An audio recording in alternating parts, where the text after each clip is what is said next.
Hello and welcome to London's Tech Manifesto for the 2020s, our virtual event for the candidates of London's mayoral election to share their views, their pitches with London and, let's be honest, the world's tech community. I'm Ollie Barrett, and it's an honor to be your host for this session. Now, you may already know this, but Tech London Advocates events are usually hosted at Here East.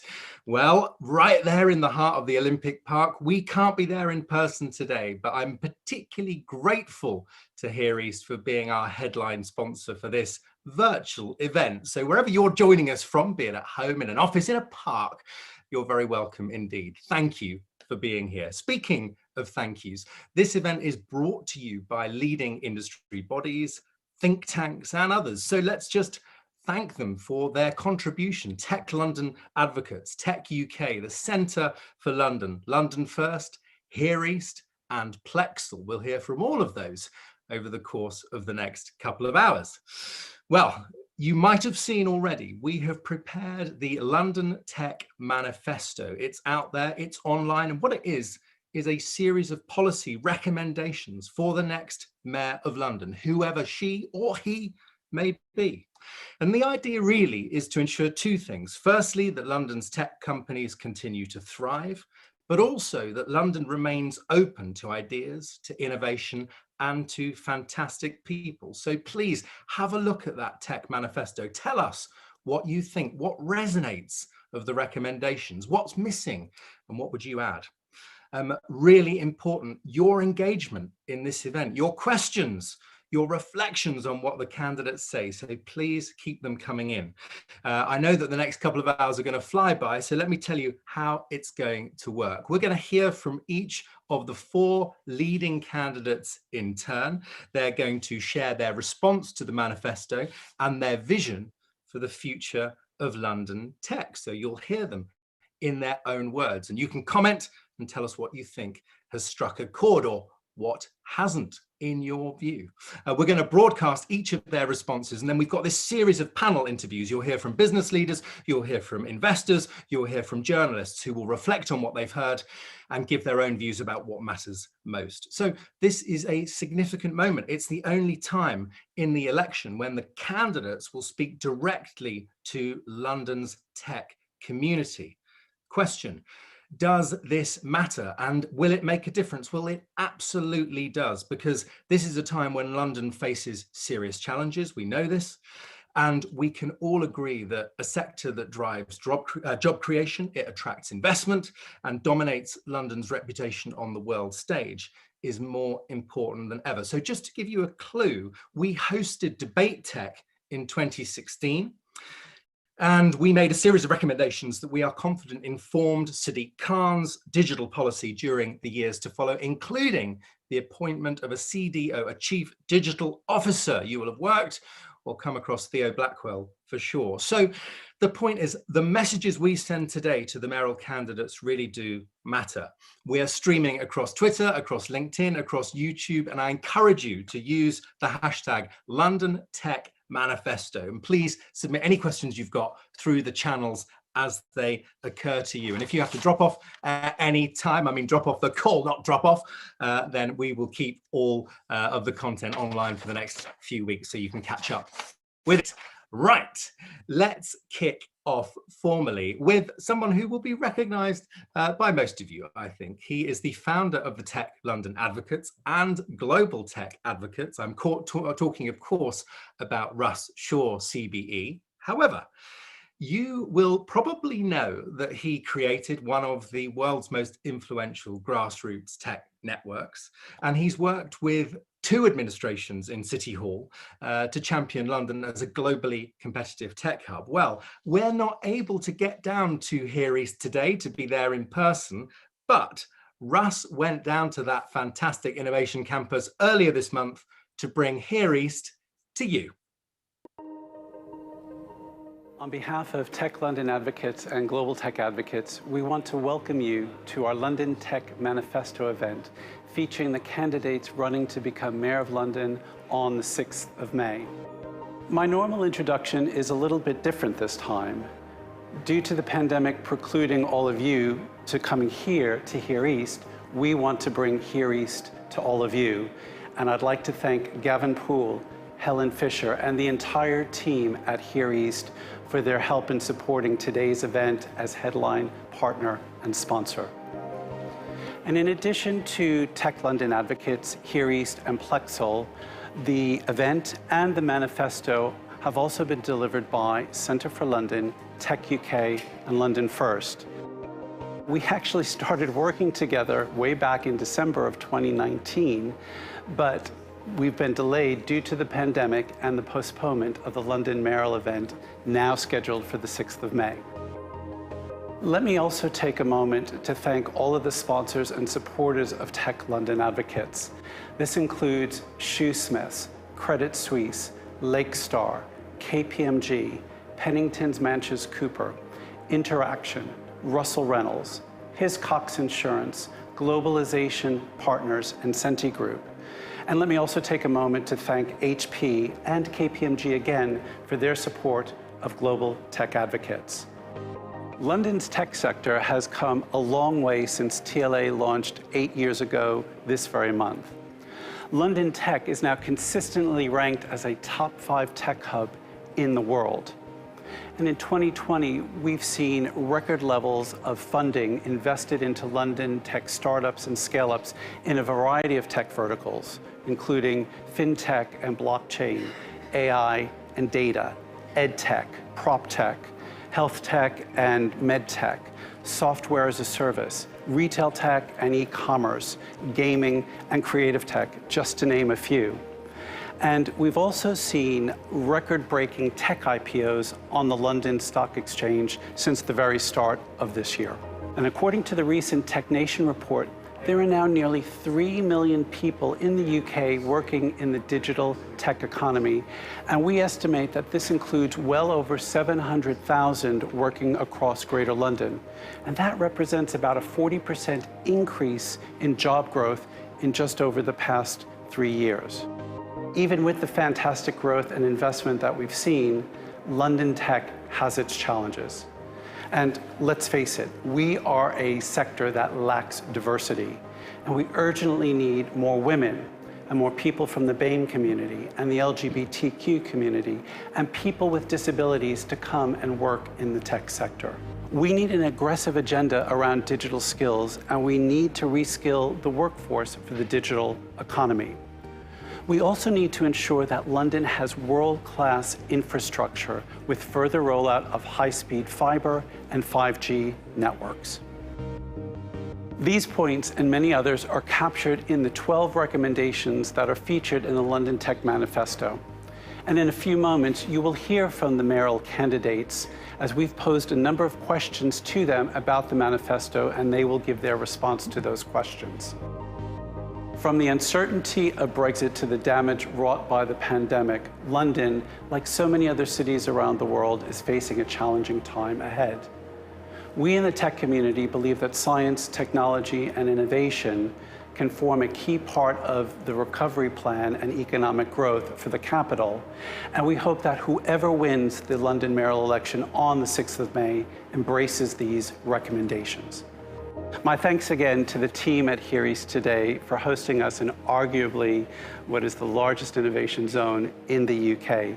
And we're sorry you can't be with us here today, but we do want to invite you to our Investor Showcase 3.0 on the 30th of June, focusing on Tech for Net Zero, right here at Here East. I hope you find the London Tech Manifesto a vital roadmap for the future of London tech and its economic growth.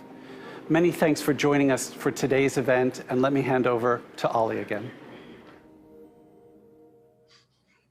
Thank you. That is, of course, the inimitable Russ Shaw, the founder of Tech London Advocates and Global Tech Advocates, racing around Here East. Well, speaking of which, Here East has shown what a fantastic regeneration project and indeed innovation campus can achieve for London. Let's just think, even over this past year or so, it's introduced a new program to get young people into higher education. It's announced a strategy to become a leading centre for esports, and it's continued to welcome all sorts of new high growth, innovative businesses to its campus. And I keep noticing all sorts of organizations from across sectors making it their base, their HQ, their home. It has been supporting the local community to increase access to jobs, and it's been really curating a whole cohort of businesses ready to drive London's economic recovery. And that's why it's particularly good to welcome the Chief Executive of Here East here to our virtual event to share his vision. Please welcome to the screen, Gavin Poole. Gavin, hello. Hi, Ollie. Thanks, Ollie. Thanks, Russ. Hello, everybody. It's a shame that this year we're not able to welcome you back. As both Ross and Ollie have said, it was 2016 when we held the first Debate Tech here. And in fact, that was the very first event, mass event that we held for Tech London advocates and the tech community at scale, which was somewhat of a surprise to me because we weren't actually expecting to use the theatre, but it was all configured whilst Russ and I were over in China doing some work with the current mayor at the time. Since then, in the last 5 years, there's been a significant change in London. And also that change has happened at Here East as well. The impact of Brexit, the impact of the pandemic, to name but a few. But also, as we've delivered our vision, the way that the sectors themselves have changed and morphed as we've gone on our journey. Now, our original ambition was to help play our role in turning the Olympic Park into the most significant regeneration project in London, and potentially the most significant regeneration project that's ever come out of a modern day Olympics. And I think we've done that. And I think we've created a home where academics, entrepreneurs, collaborators, innovators sit very comfortably side by side. And the common phrase we hear all the time is we underestimated the scale of opportunity when we came to Here East. And I think that's borne out by the volume of people that we have here. Here East is now a multi-award winning campus. It's for tech and innovation. Normal days, it has a community of over 4,500 people, clearly over the last year. That has gone down, but is now building again. And we have students, scientists, artists, entrepreneurs, technologists, those who are specializing in VR, in esports, in data, in AI, in cyber, to name but a few, all within very fast growing and scaling businesses. We're home to many standout British success stories like BT Sport and Matches Fashion. We've taken startups like Fit, who pitched up with Andrew Rowan, who leads Plexel with 3 founders and a bit of cash, and now over 60 staff with their own studios and offices within the Here East community, having moved out of Plexel. We've also got the growing companies like Sports Interactive, home of Football Manager, embodied within Sega. And of course, from the cultural element, we have Studio Wayne McGregor, with Wayne, one of our leading choreographers and dancers that the world has ever seen. Our innovations consultancy, led by Andrew with Plexel Innovation, continues to go from strength to strength. We run the government's program for cybersecurity called Lorca, delivering over £13 million worth of value, scaling over 72 companies, and moving on to further success with the government in the cyber area. And as Ollie's mentioned, over a month or so ago, it came to culmination of our published esports strategy, which you'll find on our website, but looking at one of the fastest growing sectors, not only in the UK and Europe, but also the world, and how very quickly we are becoming an esports hub and cluster, working with the Olympic Park, using all those assets across Here East and the park as well. We think we're a vital source of growth to East London. We are a provider of many jobs, opportunities for the local community, but it's bigger than the local community. It's almost like an onion effect of the community, the wider community, the London, the nation, and then into the rest of the world. And we need to celebrate the impact that developments like Here East can have in London. And it's what makes London such a unique proposition for investors, for talent, for those who are seeking work. This is why I think it's a turning point for the future mayor of London. The next mayor of London is coming at a pivotal moment where we're coming out of a pandemic. We've got to forge our own path in Brexit, which we haven't been able to do because of the pandemic. And we've really got to fight for that growth of London. We need to learn the lessons from the global financial crisis. We need to look at those who want to commit into London. And if there's people out there agitating, saying, if you don't do this, we're going to leave, let them leave. Let those commit in who really see the benefits of being in a global capital city, if not the global capital city in Europe, and support the growth and support the sectors which are going to stay here and support the economic lift of our city. The mayors need to be pro-business, but not beholden to business. And that's why it's called on the next Mayor of London to support those who are willing to commit here for the long term. I think here we have a lot of knowledge from those who are in Plexel, those who are in the main here East, those who are in our wider network and sit within Russ's network, to say that we will do everything to support them. We will do everything here East to be able to support the growth, the scaling of their businesses, to work through our networks, our collaborations, and connect people, and make sure that we provide access to the talent that we see in abundance across this capital. Ollie's mentioned already our commitment to the local community and the local development of that talent by our latest scholarship program, where we can get into young people in the local area and give them the degrees based at Here East and access into jobs based around us too. I think there is a real optimism about what's happening to us over the next few weeks and months ahead. Last week, we opened our bars and restaurants down on Canal Side. Many of you who have been here would have enjoyed the hospitality down there. It's impossible not to feel the optimism from people who are enjoying, particularly now that it's not snowing as it was on Monday, but now we've got the sunshine, which is out. And I think there's an element of feeling of turning to normality, and that is just going to accelerate as we go through this year and we get to live with the circumstances we currently find ourselves in. Already mentioned, I know that Russ and the team are looking to come back later this year.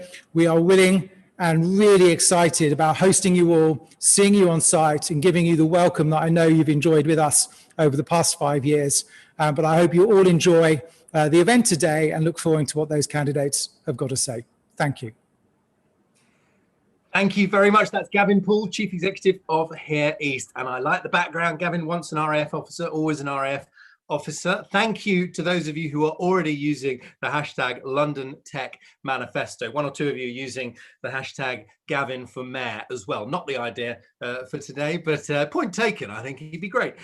Now then, before we meet the candidates, you're probably wondering what happens before that. Right, we're going to talk about the London Tech Manifesto. It is an absolute zinger of a document. 12 very strong recommendations, reminds us that the London Mayor really matters, not least because of their £17 billion budget, but also their soft power, their power to campaign, to recommend, to shine a spotlight on things. And that's what we're going to talk about. What is in that manifesto? That's the subject of our first panel, to explain the recommendations in that manifesto. Let's meet our first guests, and as they pop up onto the screen, I'll tell you who they are. Hello, everybody. Thank you very much for joining us. We're in a Zoom generation. We all give a quick wave. That's fine. It's not necessarily what they do on Newsnight, but that's all right. Andrew Rowan, please raise your hand. Andrew Rowan is the Managing Director of Plexel. You've had a plug and a half already. That's great. Anthony Walker, the Deputy CEO of Tech UK. Anthony, thank you so much for joining us. Claire Harding is the Research Director at the Centre for London. Thank you for being with us, Claire. David Lutton, what a great role this is, the Director of Connectivity and Competitiveness at London First. David, thank you so much for joining us today. Priya Guha, a friend and colleague, sits on the advisory board of Tech London Advocates alongside me and other excellent and interesting characters. And she's also a partner at Merian Ventures as well, particularly backing women founders and leaders of great businesses. And finally, let's welcome back Gavin Poole himself. Thank you for rejoining us. Right, let's get into it. Thank you everyone for joining us. Claire, maybe you can kick us off. Just remind us why the London Mayor is such an important role, particularly for business. Mayors. Forgive me. Tell us. It's about the mayor's budget and their ability to procure, including from some of London's amazing tech businesses. But more fundamentally than that, it's about their convening power. I think we look to the London mayor to set the vision of what we want as Londoners, our city to look like. And that's so crucial now as we move into both coronavirus recovery and Brexit, asking the question, what London do we want? And I guess for this group here today, how can London's amazing tech industry support us to get to the London we want and the recovery that we need? Yeah, so that ability to bring people together, crucial, right? More of that as we go along. Anthony, you were involved in the last Tech Manifesto in 2016. So I'd like to get your view on what has changed in the last 5 years, and of course, how COVID has changed the landscape for London. What are your thoughts? What's changed is really the context. I think we've had 5 years of really quite profound, breathless and breathtaking change. We've had the referendum, Brexit, we've had 3 prime ministers, we've had Trump, we've had growing awareness of the climate crisis, and we've seen big kind of geopolitical shifts with a sort of changing relationship with China. But through all of this profound change, we've also seen that tech has continued to be the dominant driving underlying force for change for individual households and businesses, but also for whole sectors and for public services. And we're seeing tech continuing to define the future, bringing new opportunities and new challenges as well. And London, despite Brexit and despite COVID, continues to be at the forefront of global innovation and entrepreneurship, which just goes to show, I think, the deep and powerful nature of London's technology ecosystem. So I think the question for the next mayor of London is, how are you going to put this amazing world-class tech ecosystem to use to create better outcomes for people, for society, for the economy, but also for the planet? Are you ready to work with the tech community to build the future we need? I think that's the big question that we really want answered today. Good. Well, let's hope from our 4 leading candidates we get some of those answers. Andrew, what about Flexel? You do a lot of work bringing government and startups together, amongst other things. So I just wonder, what areas of public and private collaboration are you hoping to see from the next mayor? I think it's a really important time, given all the disruption that Anthony's just mentioned there that's happened over the last 5 years. And with that disruption, we see lots of opportunity emerging, which is where we're trying to encourage big bets to be made that London can lead the world upon. I think it's really important to look at London in the context of levelling up, that London doesn't become introspective and focused on its own and within, but it becomes this gateway and continues to grow as a gateway, a very important global marketplace, a proof point on innovation and leading technology, and that global leading mega city that we all know it is and will continue to thrive. I think I'm most excited about those disruptive technology opportunities that we see the London tech scene again and again starting to dominate. I think it's taking the fintech movement that was over the last decade and using that as a template for us to grow upon, both within with emerging technologies like distributed ledger, but then beyond it through cybersecurity and seeing our position grow globally. Yeah, very interesting, and well worth looking at the emerging charter on sort of emerging tech coming out of City Hall, even as we speak. Fascinating progress on that. Now, David, London first. I know you're going to have something to say about data in particular, because you've worked closely with City Hall on the London Data Commission. So what do you want the next mayor's data strategy to look like? What are you calling for? Yeah, thanks, Ollie. As a lot of the panelists have already mentioned, there's a lot to build on, and Theo's done some great work in the last years. But I think what we want to see now is to think about data as a piece of vital infrastructure for the city. And that means treating it as seriously as we might think about treating our transport network, which is our lifeblood. So the mayor's next data strategy, we'd like to see something really bold and new. So how about not just TfL, how about DFL, Data for London? A way to bring together all the resources, all the thinking and the expertise and data that exists out there, as we've talked about, but really importantly, harnesses that for Londoners' benefits. And we'd see that starting with a well-resourced, well-focused and interventionist Data for London board, and then building that charter that you just mentioned, a new London data charter that's going to bring together those public-private partnerships to work on some key critical challenges. So that's what we'd like to see. Yeah, and so I see in the manifesto you're calling for a DFL, a Data for London board. That's one of the things you'd like to see, a good group of people around this big theme. Yeah, good. Right. Now, Gavin, how about getting back to work? Because, of course, getting back to work in central London, that feels vital to the recovery of the city economy. So what can the next mayor do practically to fuel that recovery? Gavin, what's at the top of the list? I think that the recovery aspect of it is very much focused, as Andrew's mentioned, about the levelling up agenda, but not to be beholden to arguments across whether money is going to go from central government. Is it going to Manchester, the northeast, or southwest, or wherever? But to say, look, London, the evidence is that London leads the way. Where money is invested into London, the ripple effect is significant, and we shouldn't ignore that. To make the case to say that you level down at your peril, but also to rise above the politics of central government versus city governments when you've got different political parties in different locations. And to say, look, London is an international, global city of stature. It is the place that everybody looks to. It is a beacon. And therefore, the next mayor needs to build very strong international relationships in America, across Europe, into the Far East, and really cement London as the trading point, the trading capital in Europe. I'm talking about the political Europe. I'm actually talking about the geography of Europe. There is no other place like it, with government, with finance, legislators, regulatory bodies, with the finance and the HQs. And that needs to be built upon. And the mayor should not shy away from that. There's a whole load of domestic agenda pieces that others can look after, but the mayor is unique in the ability to step above that and work internationally and foster those relationships and make the case for London.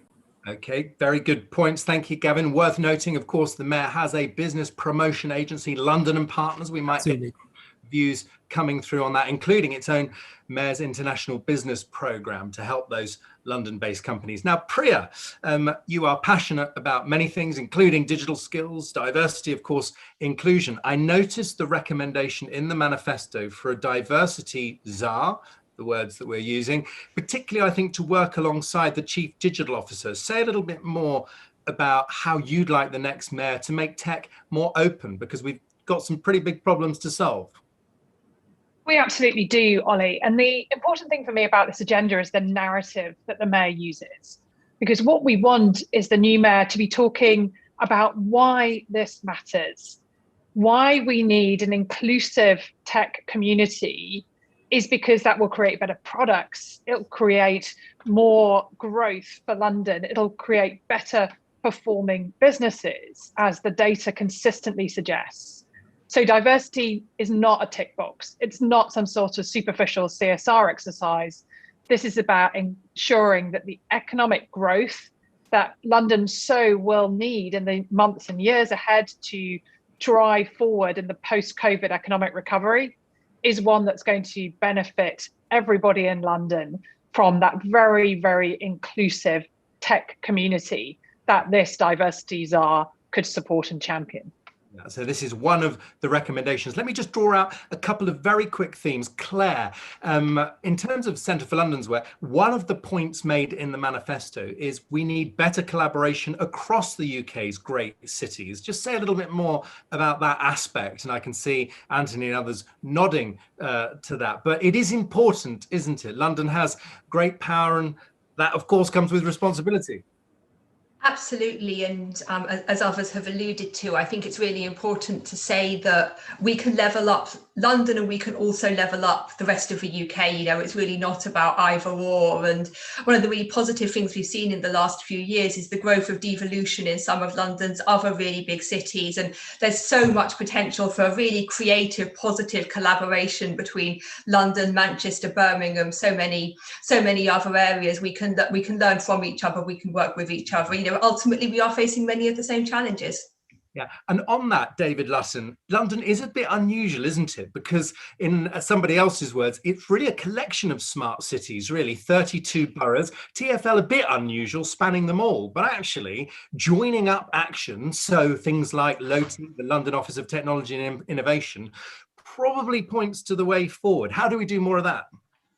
Well, I mean, absolutely, it's a complicated space, and as you say, there's a lot of interest, and I think those examples like LOTI, where you're trying to bring people together, is a good step. But we feel that you need to bring the business into that, the business leaders into that discussion, and this is where we think in creating this Data for London board that brings together things like LOTI, the Chief Digital Officer, and business leaders, will start to kind of join up those parts.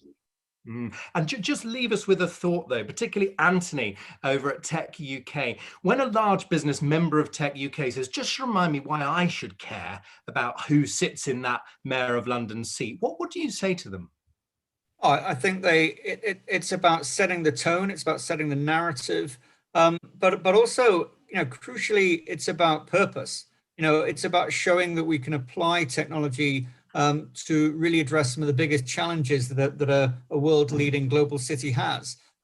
So it's a fantastic kind of shop window for what tech can deliver. So an incredibly important role.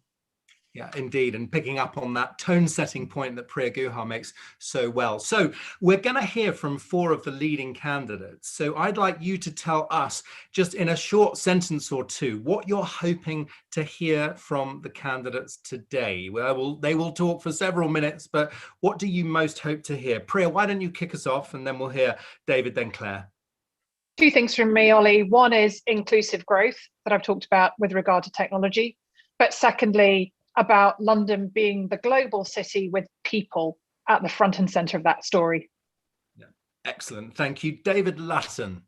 2 things very quickly. Some kind of recognition that data is going to play a role in accelerating recovery, and some kind of commitment to funding for the reboot of the London data store, which urgently needs it. Yeah, now indeed, investment in the London data store reputed to be increasing. So Claire Harding over at the Centre for London, what do you hope to hear? What we'd really like to hear today is how the candidates will work with London's tech sector to solve the really big policy problems for our city. And I say the biggest one of those is the climate crisis. Right, indeed. No, very well said. Gavin, what do you hope will be top of this list? Big vision for international growth, foreign direct investment coming into London, opportunities to take companies overseas and to grow on that, and for the mayor not to get caught into local borough politics, leave that to the borough politicians, rise above it and punch London into the stratosphere. Right, there is rise above it with his drone background. Thank you, Gavin. Very good point. And indeed, one of the recommendations in the manifesto, we want to see more, or the authors want to see more, inbound investor missions coming to land in London. Physical, virtual, you tell me. Anthony Walker, what's on your list? It's purpose. It's about using technology with purpose to drive change. I want to hear less of just the championing and talking up the sector, and much more about actually how can we achieve really ambitious objectives within the time frame of when the next mayor will be in office. So purpose and ambition within set timescales. Excellent. A whole chapter in the manifesto on this, on solving the big problems worth solving, purpose at the heart of London businesses. Finally, Andrew Rowan, Managing Director of Flexel. Thanks, Ollie. So my priorities are people-centric growth, but in particular, recognising the divides, whether it be prosperity or diversity, that have been presented recently by all the chaos and change. Yeah, absolutely. No, a fitting point to end it on. Well, thank you very much indeed, each and every one of you, for those pithy contributions. We will sit back and listen momentarily to those videos. But for now, thank you all for joining me very much indeed. Excellent. So those are the authors of the London Tech Manifesto released this week. Tell us what you think. Please use our hashtag London Tech Manifesto. What resonates? What recommendation do you put up to the top of the list? Well, let me tell you what's going to happen next. We have shared said manifesto with the leading candidates in the mayoral election, from Labour, from Conservatives, the Lib Dems and the Green Party. And we've asked them to record a short video sharing their vision for London tech, but specifically responding, worth bearing this in mind, to 4 particular questions. Firstly, how can tech drive the economic and social recovery after the pandemic? Secondly, how would you encourage greater investment in tech? Thirdly, how can London become a global leader in purpose-led tech and digital citizenship?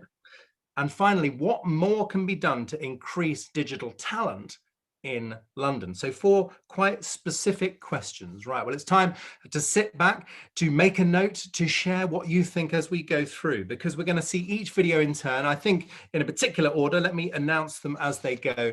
I'll tell you who's coming up. The first video we're going to share is from our current, no, it's not. The first video we're going to share is from Sean Bailey, who is the Conservative candidate of Mayor for London. Thank you for inviting me to address debate tech and London tech. London's recovery from COVID presents a pivotal opportunity to support and embrace a tech-led economic and social recovery, a fresh start for London. I want to empower young Londoners from all backgrounds to realise their potential. City Hall should, with the Mayor's leadership, employ its convening powers to provide mentorship and support for aspiring entrepreneurs. I have said previously, I will, for example, increase the funding to MedCity by 500%, which fell by half under the current Mayor since 2016. This will finance medtech startups and research to build upon the UK's success in vaccine development over the past year. Under my plan to create 924,000 jobs, I will specifically create 11,000 green jobs. Using the local enterprise partnership, I will ensure that 50% of that funding is directed towards environmentally friendly businesses. From transport to finance to construction, I will usher in a new era of environmentally sustainable growth for London. This scheme will impact every section in London, raising the standards for environmental practice across London's diverse communities.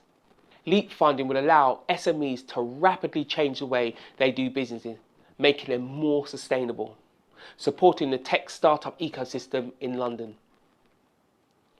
London can seize the opportunity that sustainability offers from the recovery and the pandemic quickly, but it will require bold political leadership, a fresh approach. I will also mandate that all new bus contracts will have to factor in a full replacement of diesel buses with fully zero emission buses. And I will offer interest-free loans to every single taxi driver with a black diesel cab in London to help them move over more quickly to modern electric vehicles. We have also to address the cost of living here in London in order to compete with comparable global startup hubs like Berlin. And that means building the homes that Londoners need desperately, including homes for millennial first-time buyers that they can actually afford. This will be essential to ensure that our young people can actually afford to live and work here and stay here. And that means investing in housing, transport and lowering the cost of living, not increasing council tax like our current Mayor. To additionally support job creation, I will invest in innovative green technology to support a green recovery and make London an international green tech industry leader. A green recovery from COVID has the opportunity to boost our economy, protect our environment and invigorate the workforce in more green industries, all of which will be key to reaching the government's goal of being zero carbon by 2050. We have in London many homegrown green tech solutions like PaveGen's kinetic energy tiles, which produce electricity by the weight of pedestrians' footsteps. I will harness the kinetic energy of Londoners in high foot traffic locations around London to provide off-grid green electricity for London's streets and TfL stations.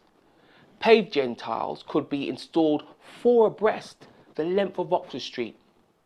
On an average weekday, there are 138,000 pedestrians on Oxford Street, rising to 500,000 at peak time. That could generate more than 3,200 watts per hour per day, which will provide electricity to Oxford Street even during long, dark winter nights. London is the greatest city in the world, and we need to take this opportunity for a fresh start.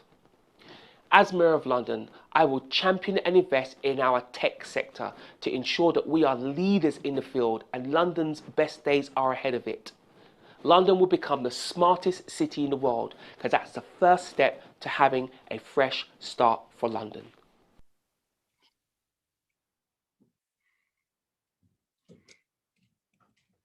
Right. Well, here comes the next one. Now, the next candidate you're about to hear from is, of course, Sian Berry, who's the candidate for Mayor of London from the Green Party. Hi, I'm Sian Berry. I'm the Green Party candidate for Mayor of London. I'm currently a London Assembly member and I'm also a councillor in the London Borough of Camden. I'm really pleased to be here today. I'm very sorry not to actually be there here East. It's a very exciting, vibrant place still, I think, even though there's so much going on in the world. And thank you for inviting me to Tech London Advocates as well. I'm a Londoner. I've been a Londoner for about 25 years, and in that time I've worked in an awful lot of jobs, and a couple of them have been in digital tech. I worked for a digital media company producing, at the time, CD-ROMs, which are quite an old tech now, but at the time were quite leading edge. And I also worked for a tech startup that span out from Imperial College, where I also used to work. The first question I've been asked to address is, how can technology companies drive the economic and social recovery after the pandemic? And this is such an important question. I think we've all committed to build back better and to build back greener. And the only way of doing that is to do things differently, to learn from what happened during the pandemic and to genuinely innovate and make things better. We can't just go back to business as usual. We know that business as usual wasn't working. I think the tech sector has a really big role to play in building back genuinely fairer, more equally and greener in London. I think one example of that is the gap that's been exposed in digital access across the country. We know that we're all depending so much on Zoom, which is where I am recording this now today. We're also depending a lot more on tech and tech companies running things like logistics to get us the essential services that we need while we had the lockdown. And the lack of digital access a lot of Londoners face is a real problem. One aspect of this that I'm really passionate about is making sure that we reuse and recycle more materials. And I think there's a genuine role to play in making sure that we reuse and repair and redistribute digital devices to the people in London who've been shown to need it. I want to set up repair centres, reuse centres in every high street. And I really hope that digital companies will be willing to help lend expertise and support to these social enterprises in these spaces as they develop. Now, the other questions are about supporting digital jobs, digital companies to expand. And I think that is the job of the Mayor, to make a proper economic recovery plan that builds on the industries that we know we're going to need when we build back better. In the Assembly, I've worked with my colleague Caroline Russell on supporting startup businesses and small businesses who are doing things and making things to get by better with a definition of a working rent. I think this concept is going to be really important as we go forwards, making sure that people who want to set up in business, who want to do things, have offices, who want to start up, get access to places that they can work at a working rent. That's very important. The other thing the Mayor does is manage the strategic development of big opportunity areas. I've looked, we've been looking at the Old Oakham Park Royal Development Corporation area. We've obviously got the place where you are now, the London Legacy Development Corporation area. I want to expand this concept and do more proactively as Mayor to plan new quarters, new parts of our city. And one part of our city I've had my eye on for some time, I stood for Mayor in 2016 and proposed this too, is that we really don't need an airport on the site of City Airport. It's right there in the city. This could be a technology-based quarter, one with homes, people living there, with new parks, new businesses, genuinely set up to be a tech hub right there in the heart of London, supporting jobs right through the east of London, as well as supporting new businesses. I hope your industry would be keen to work with me on that plan. The next question we've got is about purpose-led tech and digital citizenship. And that is something that I really do feel passionately about. I think data, privacy, making sure we have good data transparency, that there is good open standards within the industry so that we don't have too much data crowded in behind walls of having to pay for things, walls of intellectual property, where there's data that other businesses could usefully use to help people, where there's data that people are collecting that could be used for public purpose, and where the public sector is collecting data that could be released so that businesses that improve people's lives can genuinely use it. Now, the final question is about digital talent. This is incredibly important. We have a generation of young people who have lost their jobs. They are very, very worried about their future. And we have a real crisis in employment as well, in supply as well as in demand. We have Brexit. I hate to bring up the B word, but we have Brexit affecting the ability of firms to hire talent, the ability of people to move to London when they're fired up and excited about our creative and digital industries. There are barriers now in place for people to move. My job as mayor will be to provide practical support for migrants, to campaign for better rules so that people can move and work in our economy and contribute to the economic activity and the innovation within London. It's so important. But finally, the most exciting policy that I have, that I hope you'll really appreciate, is I want to invest directly in people. As a Green, I've supported a basic income for a very long time, a universal basic income to replace the benefit system. Now, this isn't within the powers of the Mayor of London, but we can run pilots and demonstration projects and trials to demonstrate the benefits of this. And one of the trials I want to run is of a creative autonomy allowance, an allowance paid to younger people, enough for them to live off, cover their absolute basic needs, to give more young people the freedom to get involved in creative and entrepreneurial careers. I think there's too many barriers to people at the moment who are on low incomes, who don't come from families with money, with a safety net, who can't work for free, who can't do internships, who can't maybe afford to train. The barriers to being involved in creativity, the arts and digital businesses are too high. And this is aimed to show through a trial, through a pilot, the ways it can open up opportunities and horizons for younger people in the city. Please take a look at all the different ways in which good technology, good data, good management of information, good organisation, all those things that the digital industries can do for us, including being creative, can support London's success in the future. I'm all about building a secure future for the city. I think you're absolutely integral to that. And if you vote for a Green mayor, you'll see a fairer, a greener, a healthier city, a healthier society, and a healthier, more stable economy as well. Thank you very much for listening. Well, that was Sian Berry, and now we hear from the incumbent, the Labour candidate for Mayor of London, Sadiq Khan. Hello everyone, it's Sadiq Khan here. I'm sorry we couldn't all be together in person tonight, but I'm incredibly grateful to the Centre for London for giving me the opportunity to respond to this series of questions about our amazing tech sector.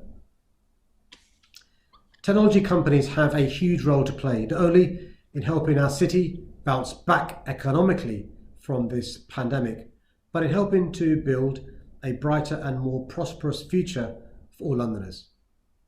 Our world-leading tech sector is a magnet for investment and talent from around the globe, creating the high-quality jobs that sustain our communities, the wealth that funds our public services, and the innovative new products and services that benefit businesses and help us to tackle a host of challenges, from the climate emergency to data security.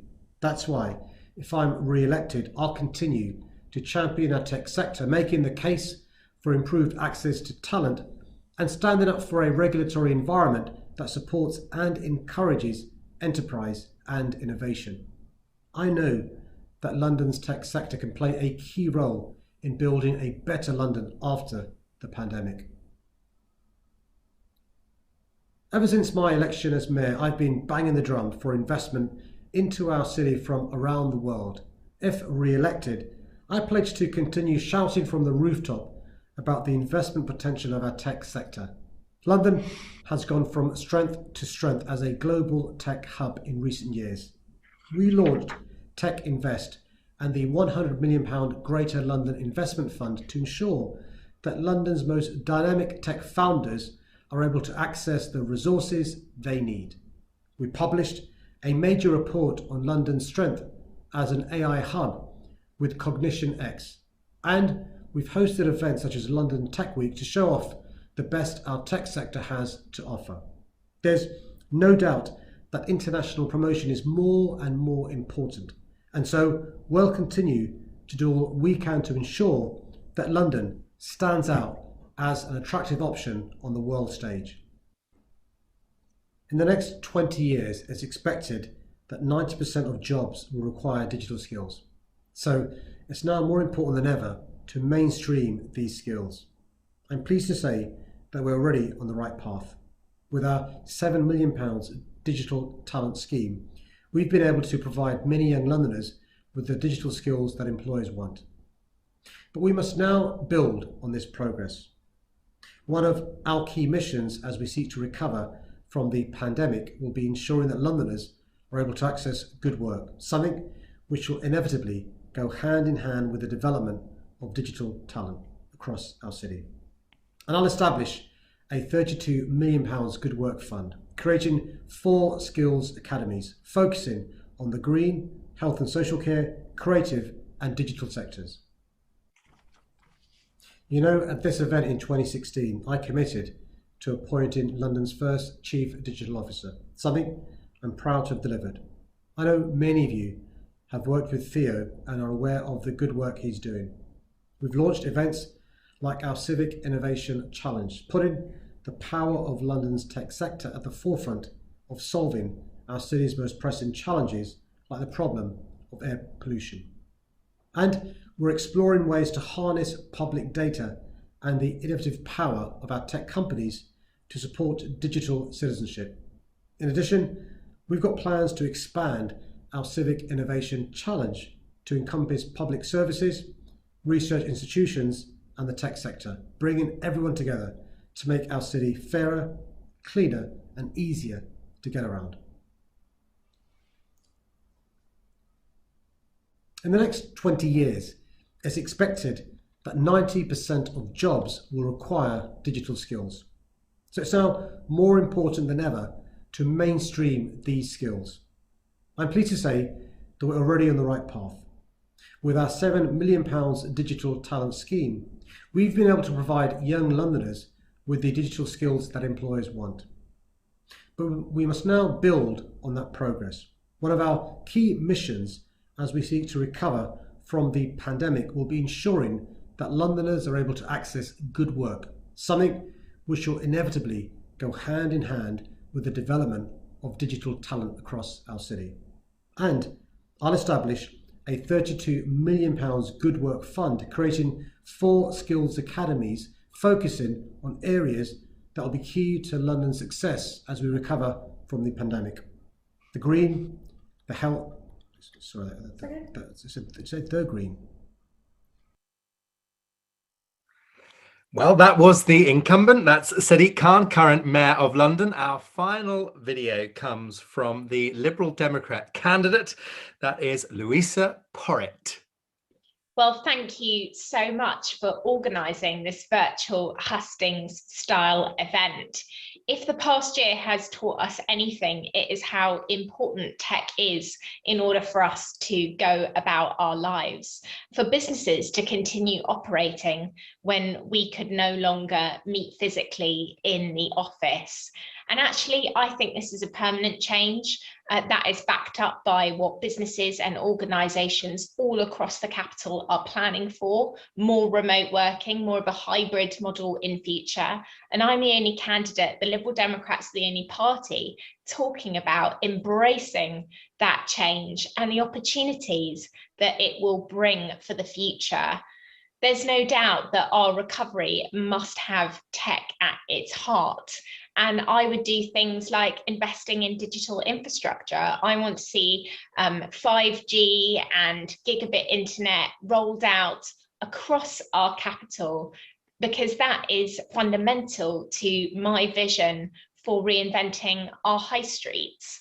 I think we've got a real opportunity in front of us as the high street moves away from this old-fashioned retail-led model to make them more responsive to the services that local communities want and need, but we're going to need the infrastructure to support that. I want to see things like more shared working spaces on our high streets. I've actually visited a couple of them recently, some really great places in Homerton and in Richmond, respectively, and they are supporting small businesses, innovative businesses like yours in the tech sector, and helping them to grow and thrive. And that is really important for my vision for how we recover. And we've also seen over the last year the social role that tech can play, because without data, without technology, we wouldn't be able to test, trace and isolate. And we know that that is still going to be really important for how we manage the pandemic going forward. I also think that tech has a huge role to play in supporting a green recovery for our capital. We've got an ambition to become a zero carbon city, and tech is crucial for finding solutions to actually making that a reality. So I think that we can work together. I'm someone with a vision for the future, but I know that I need to work with you in the tech sector to make that vision a reality. And there are things I would do to support the sector. So I would create a London apprenticeships hub, for example.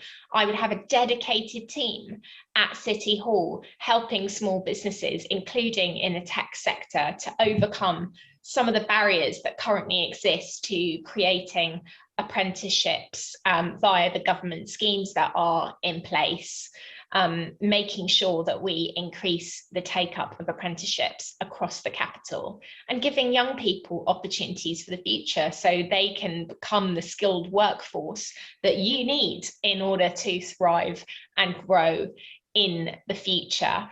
I've already mentioned shared working spaces and having the digital internet infrastructure that we need as well. That's how we're going to become a future-facing city, and how I believe we can help you.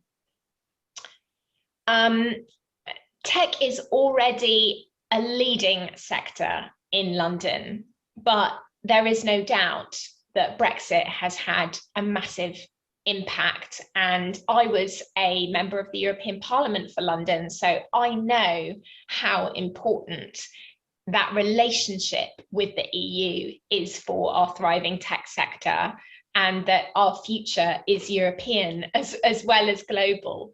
So I will always be an advocate for a better deal. The Conservatives have let us down by not getting a deal on services. And I will always advocate for things like equivalence for the financial sector, which obviously uses and relies on tech as well. FinTech companies need these deals. Data adequacy, for example. I know that there is a provisional agreement in place, but there's also a risk that could get taken away. So I will be a strong advocate for that, and also making sure that these new arrangements benefit citizens as well, because the current data adequacy arrangements actually threaten to risk some people's rights from a privacy perspective, and we've got to get that balance right. I'll always be an advocate for free movement. I know how important that is for our city as well. And so I'll always be a strong voice for that with the rest of Europe. But also, I think that we need to look outwards to the rest of the world. Yesterday, I did the Jewish mayoral hustings, and we talked a bit about Israel. Israel is a world leader for tech innovation, and I made a promise that if I became mayor, I would be leading a delegation to look at how we can build up that relationship more closely, so that London and Tel Aviv are working closely together to lead the way in this area. I also think we should be working with tech companies to do things like improving digital inclusion for Londoners. We can use tech to enhance our democracy, to make sure that citizens are better included in democratic processes. And we should also be looking at how we can improve the services the mayor has responsibility for. So things like policing, obviously in a privacy-friendly way, and transport. How can we use tech to improve delivery of services for Londoners? I will be open to all of your ideas. Increasing digital talent is vital, obviously, if we want to protect our tech sector, especially in an environment where Brexit has threatened to restrict the talent that we could attract to London and has put up some barriers to trade as well. I've mentioned my London Apprenticeships Hub so that we can develop talent here in London, talent for the future.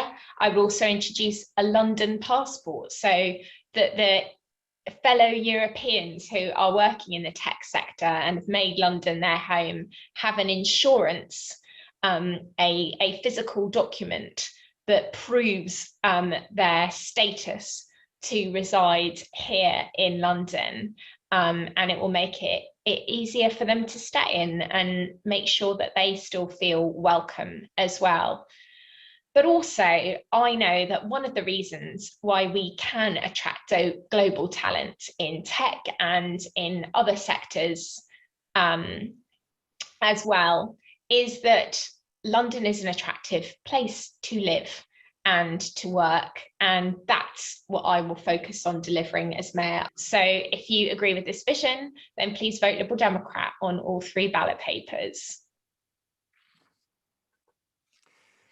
Well, that was Louisa Porritt, the Lib Dem candidate, bringing the 4 videos to a conclusion. Thank you all of those candidates for sending their thoughts to us. Plenty to digest. And indeed, that's what you're doing using our hashtag London Tech Manifesto. Diana says, Diana Davidson, lots of focus on young Londoners. What about, she says here, as all Londoners work for a longer period of time, what about retraining older employees to extend their value within the local workforce? Great idea, Diana. If you've got ideas, thoughts, stuff that you liked, stuff that you thought was missing, please tell us.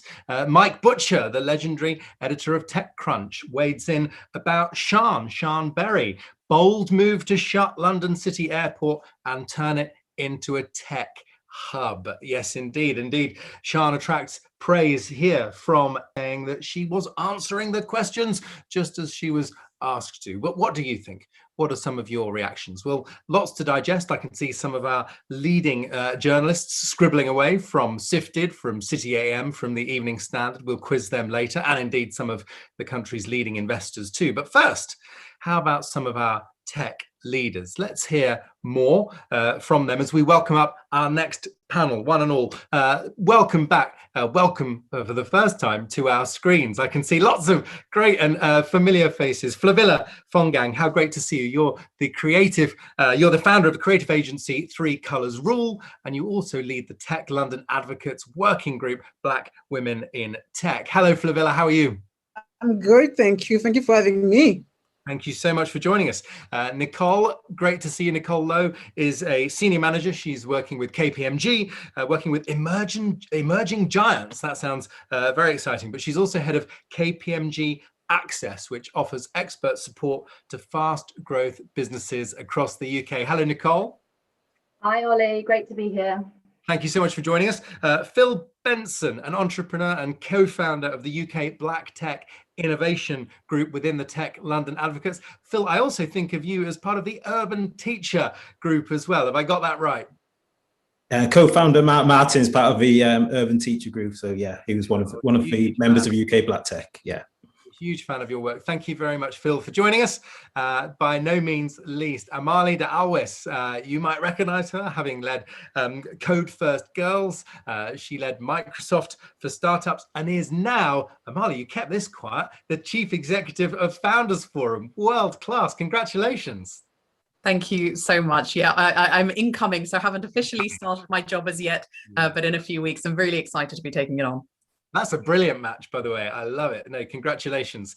Right, let's get down to it then. What did you make of the candidate videos? I want you to be pithy, concise, as provocative as you like.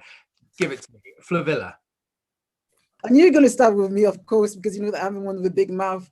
I thought it was it was a bit fluffy, I must say. I was expecting a bit more from them. You know, I feel like I've heard, read this book already. They talk about different points that was really relevant: environment, employment. But I guess it's a big problem that needs different solutions and different options. So yes, so that's for me. So say a bit more. When you say a bit fluffy, what did you want them to? What did you want more of? Yeah, so as I say, when you think about the environment, for example, it's you can't solve the environment with one solution. So you have to think about it. When you think about employment, I think about the BEM recruitment, at the BEM community, or I think about a young generation. So you can't have one solution to fix one big issue. And that's something that maybe I will give him a benefit of a doubt that we didn't have enough time and he couldn't go into details, but that's what we're looking for different new solutions, not the same message we heard before. All right. Well, I think it's fair to say you weren't blown away in that case, Flavilla. Fair enough. Thank you for speaking your truth. Phil, what did you make of this? Yeah, I agree with Flavilla. I think, I was expecting, we're post-Brexit, post-COVID, we need ambition. We need, tech businesses are at the forefront of innovation. We're the ones who are going to be driving the necessary changes, the necessary income into UK PLC. And I think we just needed that bigger, bolder vision to say, who are we going to be? Now, London is obviously at the center of that. And London's going to powerhouse the rest of the UK. And there was no talks of, which was listed in the manifesto, about the links with other cities as well, homegrown talent. We heard a little bit of environment, and I think environment, everyone knows environment's a challenge and a big issue, and one that the UK government wants to, be one of the leaders of. But it just felt like, we were sort of revisiting the same old sort of speeches and rhetoric. And I think what we really need to see is a big, bold vision to say, this is who we are. We want, we've got China, we've got India, who are going to be emerging, so where do we sit now? We're in a different position to where we were 4 or 5 years ago, even because of post-Brexit. So where are we as London, as the UK? Where are we going to sit within that? And I think we need to revisit that as a bigger vision, and then obviously we can narrow that down. So environment's great, but as I say, homegrown talent, international talent. We just need bold vision to really inspire us to move forward. All right, crikey, you are a tough crowd, you lot, I've got to say. So Phil, then, which of them came closest to that bold vision, if you had to give them one of them the prize? Well, I think Larissa, by saying obviously about the, I think that was a big bold thing to say. We want to create a big tech hub, and but I didn't really, I didn't really get that from any of the candidates, to be honest. I know Sadiq mentioned about his 32 million in the Skills Academy, the 7 million in digital talent schemes. So they're important things, and I think they're crucial things to enable young tech talent and us all to sort of develop as one. But as I said, I was really struggling, and I think maybe that announcement by Larissa maybe was one of the sort of highlights. But yeah, I'm struggling with that one, to be honest. No, good. All right, let's get more feedback as we go. Nicole Lowe, what did you make of those 4 pitches? Yeah, I mean, I would agree with the other panelists. I think they all could have been a little bit more tech specific. I think a lot of them took the opportunity to talk about sort of general areas of their manifestos, but they really could have looked deeper into what that means for the tech sector. And I think that's really, really important. They need to have a separate tech manifesto, look at the policy recommendations and really think about what that means and what they can do. So what's an example, Nicole, of something you would have liked more on that detail front? So I think I would have liked to hear more about talent. So a number of them mentioned, investment into digital skills at the moment. But actually, I think it was only Louisa who spoke about immigration policy and how we can be attracting talent from around the world as well. And demand is really, really high for jobs in London, and we want to maintain that. We want to make sure that we can fulfill those roles as well. Yeah, got it. Amali, not renowned for holding back. Tell us what you thought of the pitches. I think, Ollie, I'm definitely preaching to the choir here. I was left a little bit underwhelmed. I really was, and I think very much sort of agreeing with everyone else who's spoken so far. I think the things which really struck out to me as things which weren't covered were. It's all well and good. I think the mayoral office looking at their own programs, looking at, things that they could do specifically as sort of, programs or initiatives. We didn't hear anything about partnering with the tech ecosystem. We didn't hear about mobilizing them in a way to allow them to do more than just the mayor's office can do. And I think that role in, supporting, whether it's funding, whether it's, creating the right environment for those companies to be successful, we didn't hear enough about that. And I think going to probably some of the points which I think we've heard from some of our social mentions already, skilling young people, and I say this as sort of, putting on my Code First Girls hat, absolutely, it needs to be about young people, but it also needs to be about older people as well. We are looking down the barrel of this post-pandemic environment. We have a narrow window to really think about how we can make sure people have the skills, when we've got furlough, monies coming out and stuff like that. And I think that was for me a really lost opportunity there. And the other thing, which I think just goes to sort of a general point, it won't be enough to just be champions. I would love to have seen a little bit more detail around, what are those strategics, what are those initiatives that we can do, and building on the stuff which has been built before and having that owned by the tech community so that it can continue on even after the mayor is in place and kind of beyond that community as well. Right. So on this then, Amali, talking about cross-sector collaboration, Sean was getting quite into his paving slabs, wasn't he, down Oxford Street? We can see him tripping the light. Fantastic. Not good enough for you? I think more ambition is needed, and don't get me wrong, I'm absolutely for, I think, finding better ways of including renewable energy into London, but that's just one thing. We are not going to solve the climate sort of crisis within London or really look at, meeting those big government targets, which we've seen more about this week, with just having paving stones in London. We need to be engaging with the businesses who are driving these technologies and creating a good environment for them to do business, creating them a good environment to win better customers and to work with each other, raising their profile. So all of those things, I think we just need something a bit more ambitious, to really think about creating a better environment overall. All right. And on ambitious, Phil, you say Brexit's behind us, but some of the candidates spoke quite clearly to the fact we're still feeling the aftermath. No deal on services, lots of untied up loose ends still to go. Too early to move on. You seem to have rushed over that, Phil.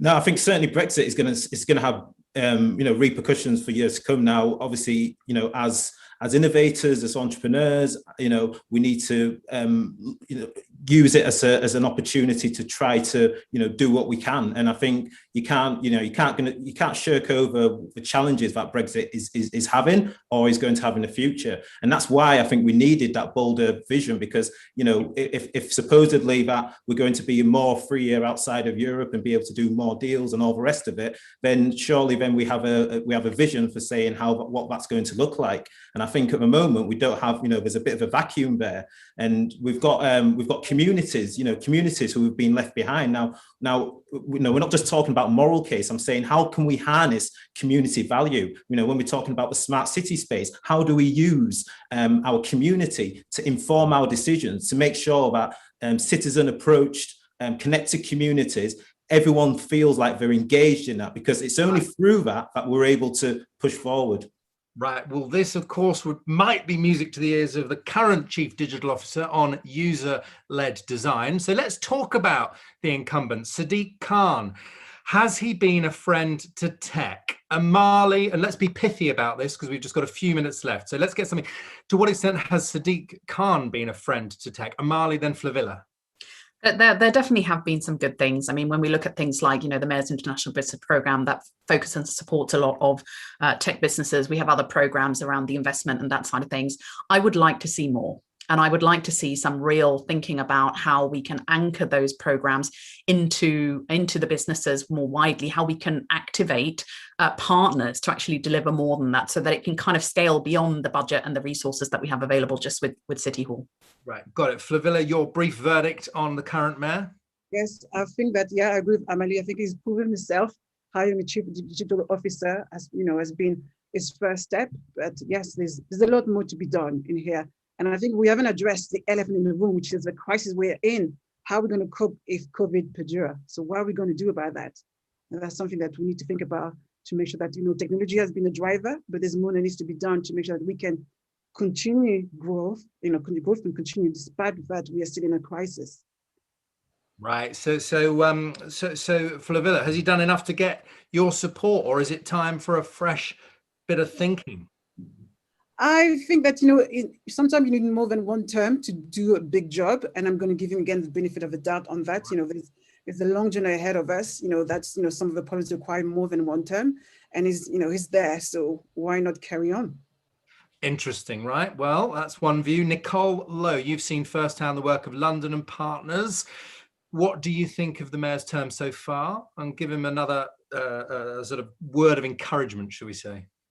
Yeah, I would agree with my fellow panelists. I think there has been a lot of brilliant things that have gone on so far, but there's so much more to do. And if we watch back that video, he spoke a lot about what he has done, which is great, but there wasn't a huge amount of action plan about what is to come. And I would really like to see some more bold claims about what he wants to do and what change he can drive. So I'd really encourage him to think about that. Okay, well, there's a concern here for some viewers, Phil, on bold claims, on big visions, that they might be setting themselves up for a fall. How do you rate Sadiq, and what's your word in the ear of all the candidates?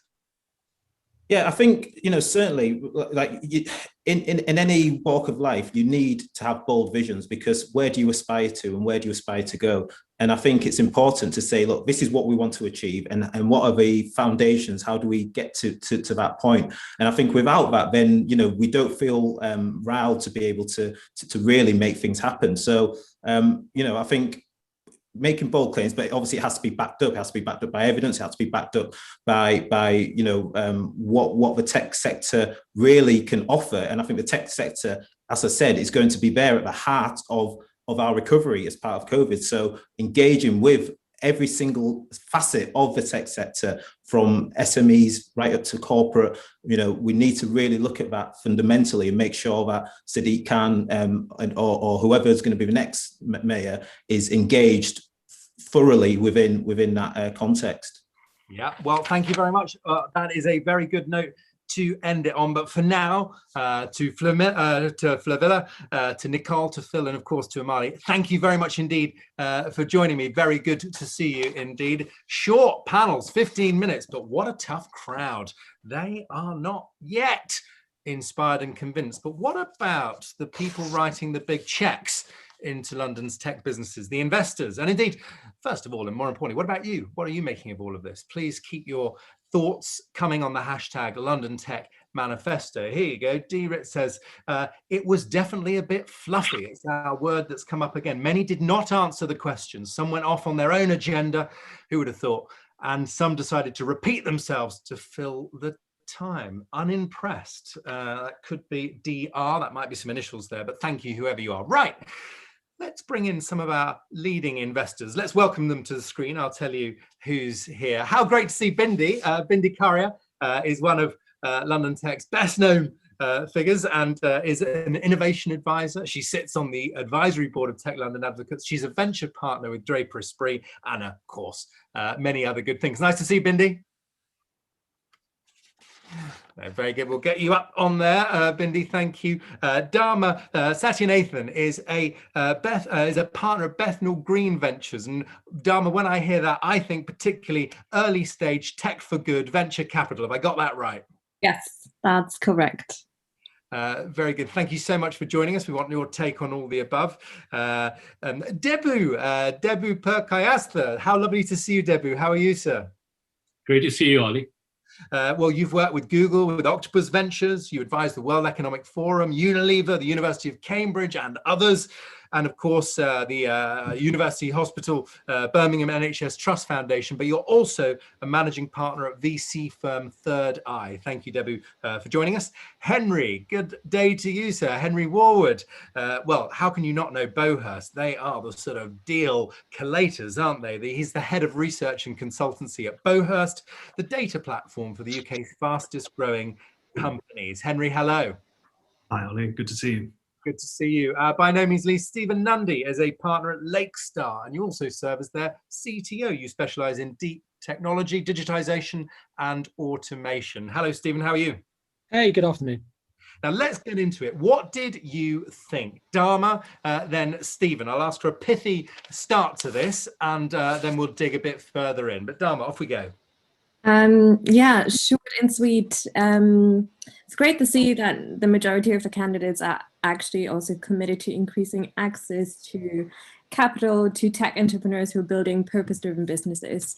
London has a track record and a really healthy sort of tech-food ecosystem, but what it misses a lot is a lot of investment at the early stages. So I would have liked to see more commitment, or at least more concrete actions in terms of what that looks like, and actually creating that sort of enabling environment for purpose-driven tech. But yeah, hopefully we'll see some actions once the new mayor is in place. The other thing which is interesting to sort of see is the sort of increased care and advocacy for more diversity in tech, which is a huge problem still, and has sort of increased with better performance at companies as well, but there's huge potential to actually look into leveraging open data from companies as well. So yeah, those are just very snappy and short. Yeah, they were indeed. No, fantastic, very interesting, and an opportunity there for DFL, Data for London, one of the recommendations in the manifesto. Stephen, tell us your thoughts. I thought one of the things that jumped out for me is Sadiq talked a little bit about the Greater London Investment Fund, which was set up a couple of years ago, 100 million. And I think for those of us who are investors now, 100 million doesn't go very far these days. And for us to talk about that as a kind of a beacon of hope that's 2 years old now, when over half of that money came from Europe, and now in a post-Brexit world, I think it actually raises a lot more questions as to how the London mayor is really going to think about funding from within government to help these young startups, as just been mentioned, rather than talking about 2-year-old investment fund projects that are now outdated and outsized, given the rounds of funding that the best startups now need.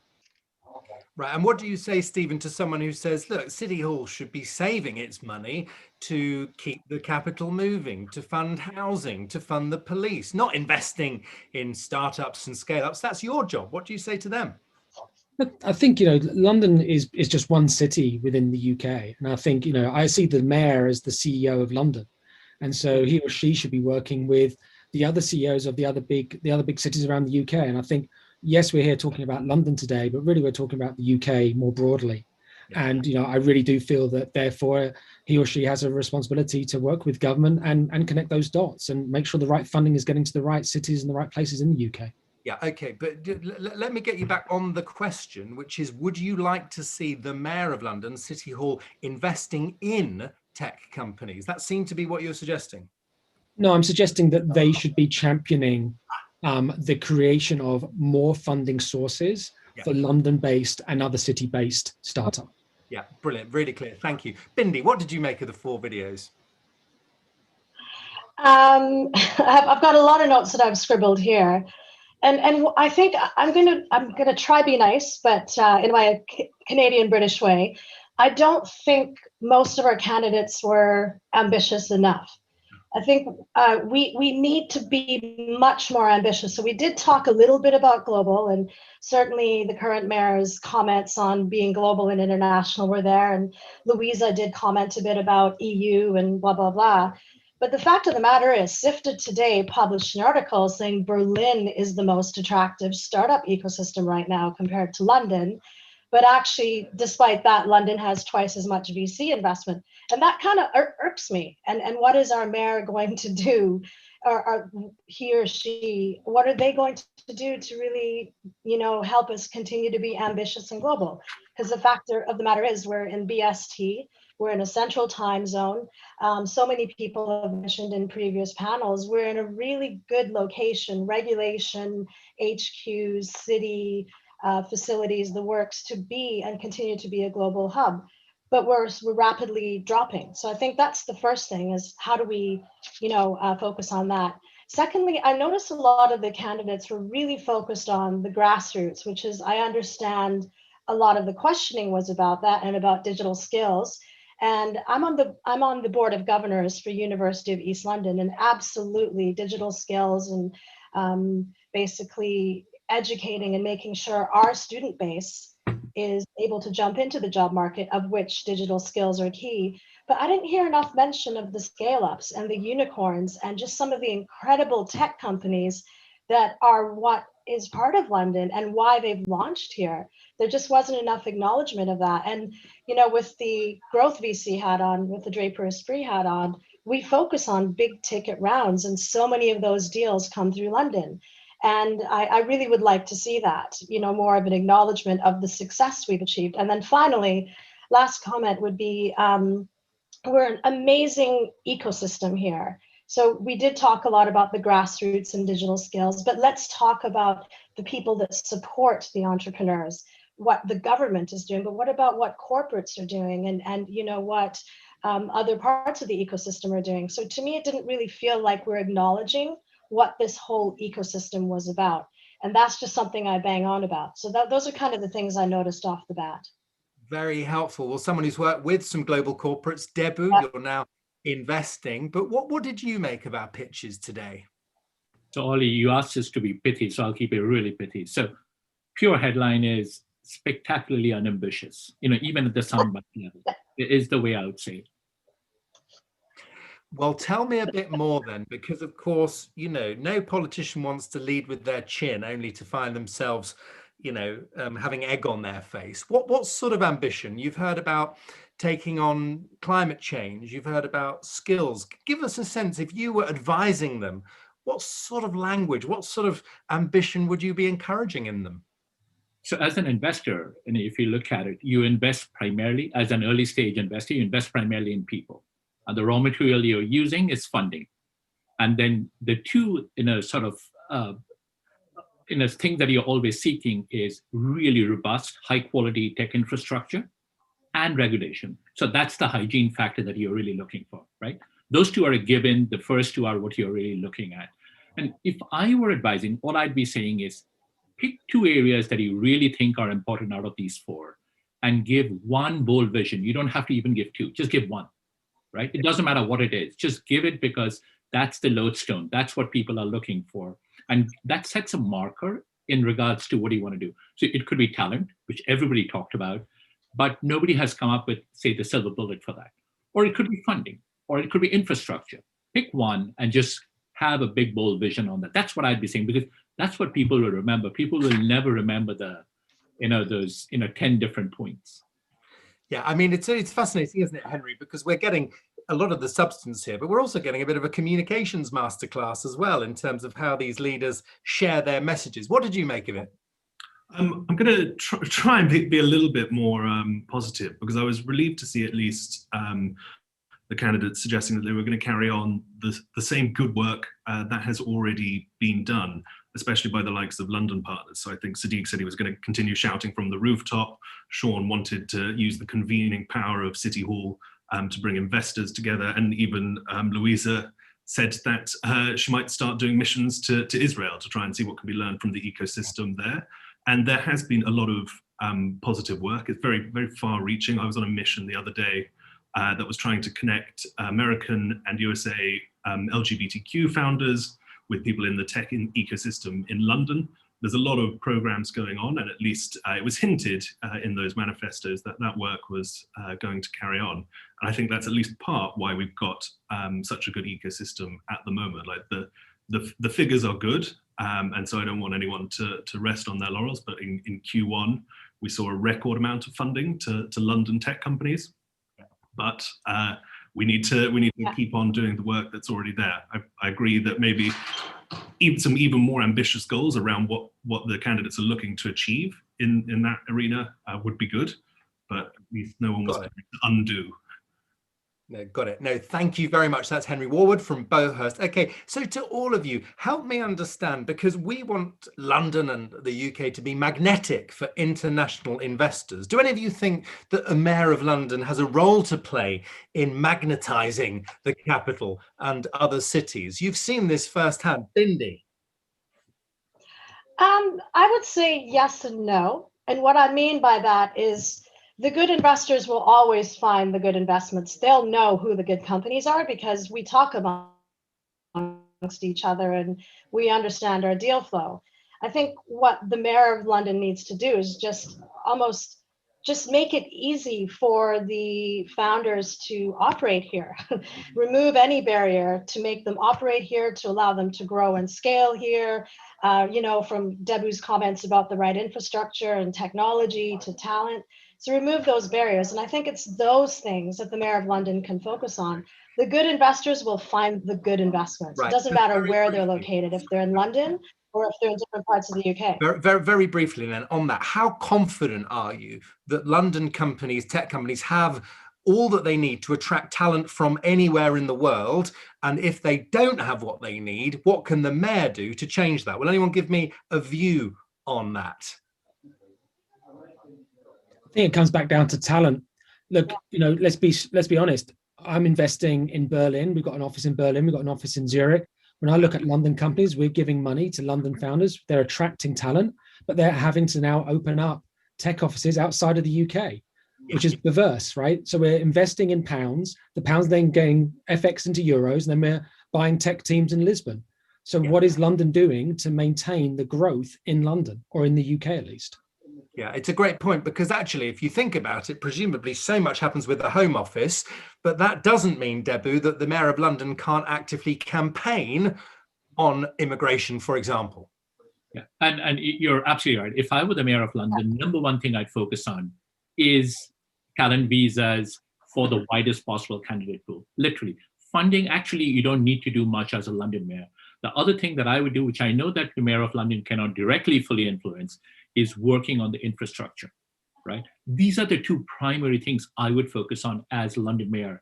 And I realize that not all of it is in your hands, but you can sure as anything else, really lobby hard and get that part done. And very briefly, Debu, if we click the zoom on that infrastructure point, where are you taking us to? Are you taking us to, is it, e-scooter mobility? What infrastructure?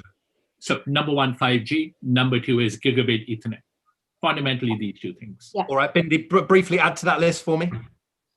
For tech, I think I would just echo what Debu said. Make it easy. I think it's as simple as that. All right. Now, Dharma, can I ask you, how are we going to make London a global city, particularly for climate tech? And that we could talk for an hour about that, but specifically, what can a mayor do to boost that process? I mean, a lot of the challenges that early stage ventures are facing when it comes to building climate tech businesses that are also being adopted by the users and customers they have is really focused on R&D, so research and development. So seeing pockets of money specifically designed for programs that enable easier research and development processes at that early stage as well, through, partnerships, for example, with climate tech focused investors or climate tech focused research institutes across London as well, would already be a huge step up in enabling in creating that, again, that sort of enabling environment for startups to thrive. Yeah, very powerful. So that's Dharma from Bethnal Green Ventures. Finally, in our final minute, I'm going to encourage you to put a tweet-sized final thought to me, your message that ought to be ringing in the ears of the next Mayor of London, whoever she or he may be. Dharma, then Stephen, and let's just rattle through these in our final minutes together. Dharma. Final thoughts would be progress for the sake of progress shouldn't come at the expense of people and planet. So if we're taking on the politicians' narrative of building back better, it should also focus on building back better with a lens on climate resiliency, particularly when it comes to the city context. So hopefully more ambitious founders that can use their skills to building tech for good businesses, and more investment in the space as well, not just at the early stages, but also up to sort of scale up and internationally. Got it. Thank you, Dharma. That was a Twitter thread, but it was a very good one. Thank you, Stephen. One thing we haven't talked about is how can the mayor help these startups actually find their first customers? And so I would implore him or her to actually work with corporates in the city to make them use these startups and not be afraid to take the risk. Excellent. Well, Bindi Currier, once crowned queen of startups, give us your one-liner. time to think of scaling, be more ambitious, continue to be global. Love it. Thank you, Henry. Thank you for your pithiness as well. Henry. I would say investment and foreign direct investment isn't just a sort of obscure financial force, but it creates jobs and innovation. Yeah. And so anything to leverage that is good. Yeah, excellent. And by no means least, Debu.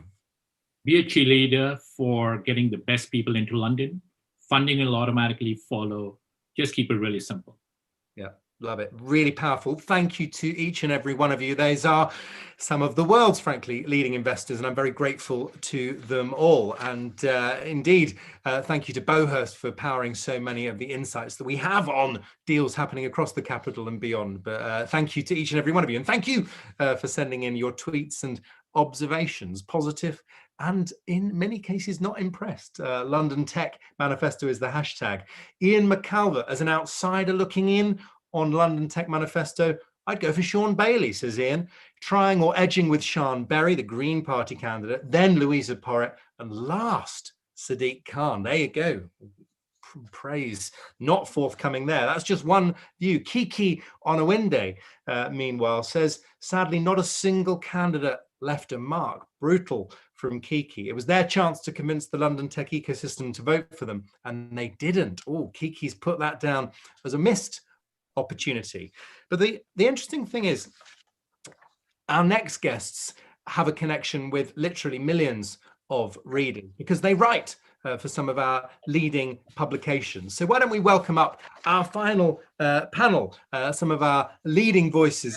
Good day to you, each and every one. And it's good because I normally see their sort of little face on the page or on the website. So it's great to see Amy Lewin, who's the deputy editor at Sifted, which is obviously the online magazine backed by the FT, but covering European startups, really. Amy, welcome. Hi. Now, do you bristle when I say startups? Because I read you covering scale-ups as well. Have I got the sense of it? No, I think focusing on startups is good. It's when it's like the really big tech companies, then that's not really my jam. Okay, got it. Understood. Angharad Carrick is a private equity and investment reporter at City AM, well, I would say daily, but it's sort of 24/7, isn't it, Angharad? But welcome. How are you? Yeah, very well, thanks. Thanks for having me. Thank you very much. And someone whose opinions I've read for many years is Jim Armitage. He's the deputy business editor at the world famous Evening Standard. Hello to you, Jim. You just relegated me. I'm actually the business editor. Maybe you know something. Well, I'm terribly sorry. You've not read the news. Oh, what a bit of bad luck. No, far from it. I'm terribly sorry. I should. No problem. I apologize. You're the business editor. Well, let's start with you, Jim. What was your take on the candidates' responses? Oh, you know, I was so hoping to be positive. I like to be positive where I can, but I'm really struggling. You know, London is the greatest city in the world. This is the opportunity to be the chief executive of the most important, buzziest, most brilliant and vibrant city in the world, with the greatest universities, the greatest corporations, the greatest capital depth. And I just didn't see any of that enthusiasm in any of the candidates here. What I wanted to see was kind of salesmanship, that kind of love of technology and enthusiasm for technology, plus detail. And I just felt that there was not enough detail and certainly not enough enthusiasm and love. Yeah. So Jim, you know some of these characters, at least you observe them on a weekly basis. What if someone said to you, look, what's happened here, Jim, is they have got that vision. They just had a bad game. They're quite busy. They've put together those videos and you didn't actually see the full range of substance and vision that we all know exists. What do you say to that? Well, yeah, I don't think that cuts with me, to be honest, particularly Sadiq Khan. I mean, considering this is a tech event, right, to the leading tech people in the city, he couldn't even get his tech to work. I mean, I found that like extraordinarily amateurish for the incumbent mayor. You know, he's got resources at hand. He's got people who can sort of sort this stuff for him. He's not there sitting on his own in a garret, you know, with a million other plates to spin. I was really disappointed, and I'm very disappointed that I was so disappointed. All right. So Point taken, right. And just to be absolutely clear, those particular videos, a couple of them came whistling in at the last minute. So let me say from the team's perspective, if any tech was wobbling, it might not be on the part of the person who sent it, although we would have loved them a bit sooner, but that's all right. And Harrod Carrick, what did you make of what you heard today? I mean, look, I don't want to rehash too much of what's already been said, but, you know, it's good to hear them talking about tech, because I can't say it's been front and center of their campaigns, to be perfectly honest. You know, when you look on Sadiq and Sean's websites, I mean, I was digging for tech and I could not find it anywhere. So, I mean, this is, you know, the videos that they sent are kind of indicative of that. It's all a bit non-committal, you know, they're sort of shoehorning it into their housing and policing. So yeah, pretty disappointed. There are a couple of good nuggets in there. I think Sadiq was the only one to mention the kind of regulatory environment, which, you know, shows that he's got a bit of an idea as to what's going on. But yeah, I mean, it's all just a bit thin on the ground, I think. Right, and Harrod, why do you think that is? Can I just ask you? You said you had to do some digging. It sounds like it's low in the mix. I guess the interesting question is why? What's your theory? Well, I mean, you know, housing and TfL, that's their sort of, that's been the big thing that they've been fighting for, you know, the last 4 years. And I understand that. And especially, you know, when it comes to the recovery, jobs is going to be the really, really important part of that.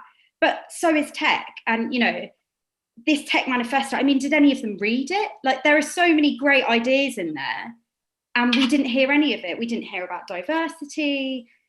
You know, I'm really, really disappointed, especially with Sadiq, because he does engage with Tech London advocates and Tech UK. And, you know, it seems like he just didn't really have a clue as to what's going on.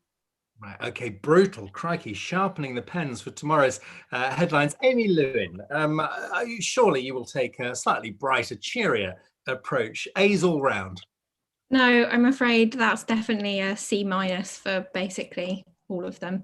I think I'm assuming if you compare this to how they approached some other sectors, you know, if they were talking to the banks, for example, I think they probably have done their homework a bit better. And given that tech is where loads of the job growth comes from and loads of the innovation that helps us get through things like a coronavirus crisis, it should have a lot, you know, they should be putting a lot more headspace to this. Okay, so we hear that loud and clear, but Amy, I put it to you that the good stuff is there. If we look at TfL, how it's shared data, enabling platforms like Citymapper, maybe they just got to get organized and communicate better. Or are you doubting some of the substance behind the words? I don't think they've thought hard about much of this at all. There were very few kind of tangible policies. I thought Sean, one thing I'm report on quite a lot and I'm pretty passionate about is bringing more people into the tech sector. You know, it's an area where you do not have to go to university. You can learn skills from your bedroom. There are just enormous opportunities to fill the jobs that plenty of startups are advertising and can't fill, with people who have grown up literally, you know, a cycle ride away from the city. But, you know, the programs and the support isn't there at the moment, you know, and you can see it in the diversity of the employees at these companies. You know, they don't reflect London as a whole. And I think, you know, you could do there could be so much, there's so much scope there. And it was like barely even touched upon. Okay, got it. So Jim, as the business editor of the Evening Standard, let me read a few headlines back to you. Too soft on crime, Crossrail delays, TfL cash crisis. So those are all recent Standard headlines about Sadiq Khan. So let's just be blunt. Where do you stand on his performance? My big problem with him primarily has been, I don't think that he talks enough and listens enough to business, to the chief execs of the biggest corporations and the biggest utility companies, Thames Water, the likes of that make the city tick. I don't think he really listens to them. I don't think he's that interested in them. He did get better, in fairness, as this term has progressed. Initially, all he seemed to do was go to GQ parties and get photographed on, you know, in glamorous locations with beautiful people. He did get better, and I think his substance has got better. But I think there is a lot to prove for the next term. And the difficulty for him, of course, is that we're in this horrific recession that is going to stymie him of resources. And I think it was a little bit unfair of some of your investors to criticize him for not pledging more money. You know, he doesn't got any money, you know. So that's why I think it's so important that he builds those relations with those that do have money, i.e. the corporations, the investment banks, the universities. We need collaboration with those organizations to build tech and to sort of steer investment into these areas that we all want. You know, we all want our kids to have better education in tech. We all want more opportunities for those who haven't been to university. But the funding has to come from the private sector. And the mayor's job, he's got limited powers, but he can steer things in the right direction using those levers. As I say, I think it's really... So, Jim, just to be clear though, when these private companies, maybe tech companies, start funding the education of your and my children, are you not going to write an article criticizing them, saying, why on earth are they reaching through the school gates, they should back off? Not at all. Absolutely not. I think it's got to be done delicately. I don't think they're necessarily tech companies, by the way. I'm just talking about big companies. All companies are tech companies, let's be honest. You know, whether you're in insurance or engineering or whatever, you're a tech company. I think we should be doing far more of reaching out from our companies into our schools, as they do in, everyone talks about it, as they do in Germany, you know, and as they do increasingly in America. So no, I don't think there'd be any cynicism. Right. Got it. Thank you. Amy, give us your sense of the current mayor and sort of, you know, channel some of the views that you pick up through your readers. I'm not sure people really think about what the mayor is up to. I know that he has done some things for diversity in tech. He supported some communities that I'm a part of, and I've seen that. But other than that, no, no views come to me on the mayor.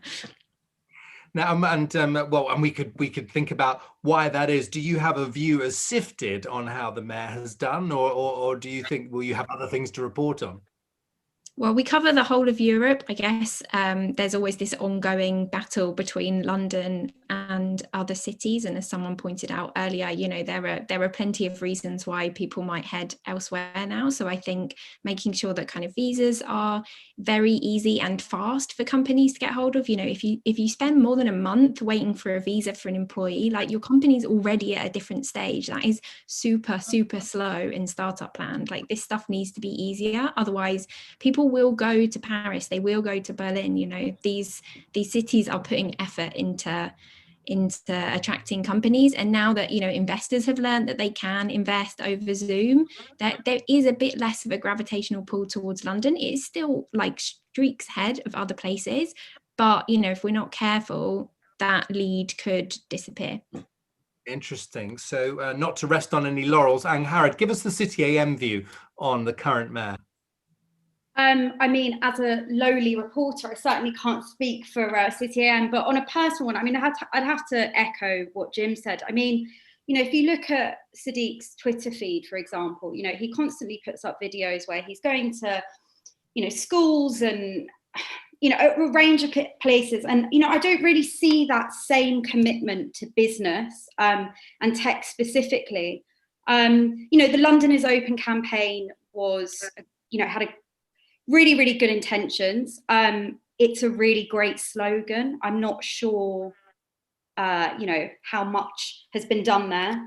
Well, let me tell you, just out of interest, what about, if you look at that pie of funding, you have a sliver in there for City Hall itself, but also London and Partners, the business promotion agency running missions, all sorts of different programs. To what extent has that impressed you?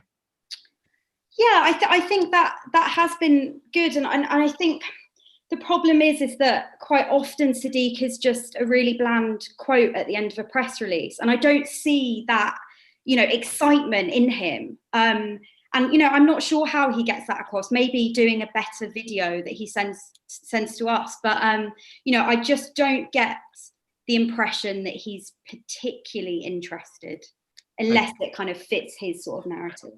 Yeah, and interesting. And Jim, when you hear our business leaders calling for bigger, bolder ambition, bigger goals, are you to what extent are you concurring with that, or does that just make it easier, forgive the cliche, for the media to knock them down, to cut down the tall poppy? No, I don't think that's. I think he absolutely should be making big, bold, or not he. They should all be making bigger, bolder, more salesmanship, more razzmatazz. This is the biggest show in London at the moment. What have we got? We've got Sadiq Khan looking like he's about to, the condemned man kind of look that he's got on his face. This should be about showmanship and making bold promises. That's what an election campaign's about. Got it. So more razzmatazz. What a great word. Amy, and finally, Angharad, your final message back to the candidates. Shape up sounds to be the message for Amy. Put it as bluntly as you like.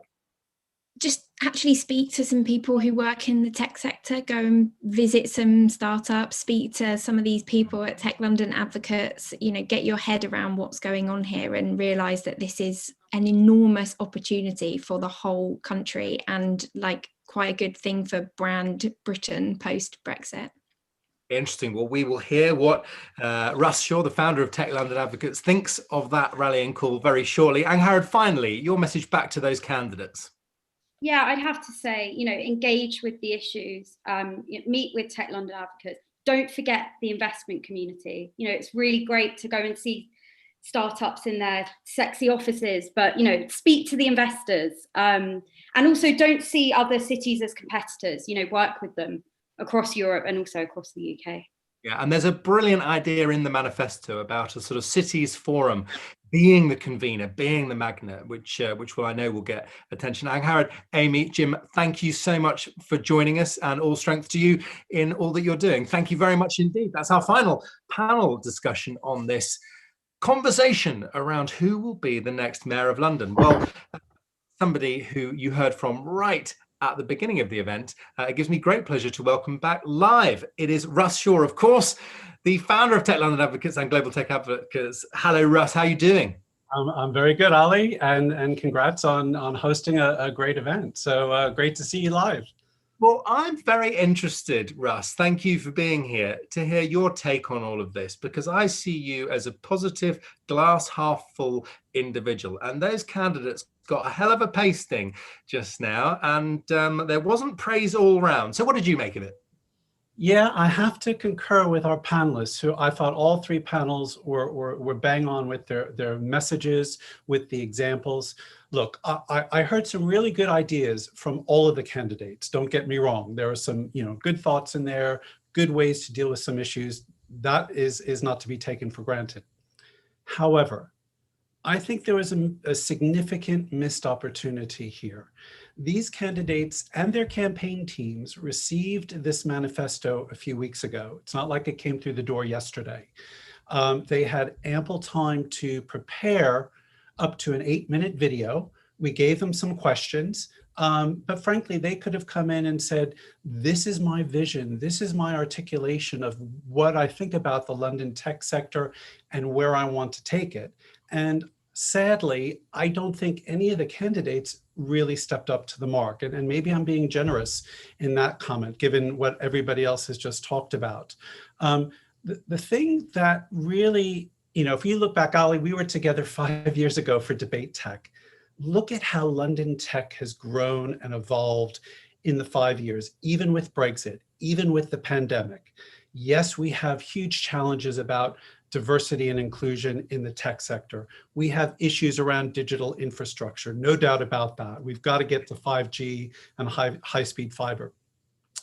But this city is consistently ranked as a top 5 tech hub globally, ranked alongside Silicon Valley and Shanghai and New York.